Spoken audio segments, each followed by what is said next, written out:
ہمیں اپنی حدود معلوم ہے، دوسروں سے بھی آئین کو مقدم رکھنے کی توقع ہے۔ آرمی چیف پاکستان کی فوج کے سربراہ جنرل عاصم منیر نے کہا، ہم اپنی آئینی حدود کو بخوبی جانتے اور دوسروں سے بھی آئین کی پاسداری اور مقدم رکھنے کی توقع رکھتے۔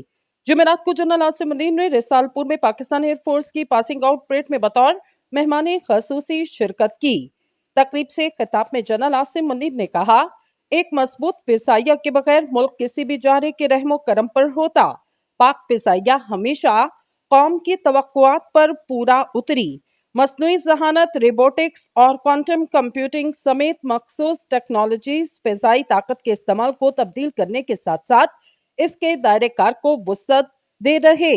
آرمی چیف نے کیڈکس سے مخاطب ہوتے ہوئے کہا، آپ ہماری امیدوں کا مرکز، آسمانوں کے محافظ اور علاقائی یکجہتی کے ضامن۔ پاک فضائیہ نے بے مثال بہادری اور پیشہ ورانہ مہارت کے ساتھ ہر طرح کی مشکلات میں فضائی حدود کی نگرانی کی، جس کی بڑی مثال فروری 2019 کی صورت میں سب کے سامنے۔ آرمی چیف نے مزید کہا، اسلامی جمہوریہ پاکستان کے آئین کے آرٹیکل 19 میں واضح طور پر آزادی اظہار اور اظہار رائے کی حدود متعین کی گئیں۔ جو لوگ آئین میں دی گئی آزادی رائے پر عائد کی گئی واضح قیود کی برملا پامالی کرتے، وہ دوسروں پر انگلیاں نہیں اٹھا سکتے۔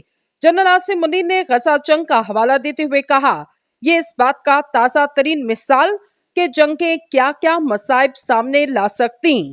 غزہ میں بوڑھوں، خواتین اور بچوں کا اندھا دھند قتل اس بات کا ثبوت کہ دنیا میں تشدد بڑھ رہا۔ جنرل عاصم منیر کا کہنا تھا کہ اسلحے کی دوڑ سے ہمارے خطے میں طاقت کا توازن بگڑنے کا امکان۔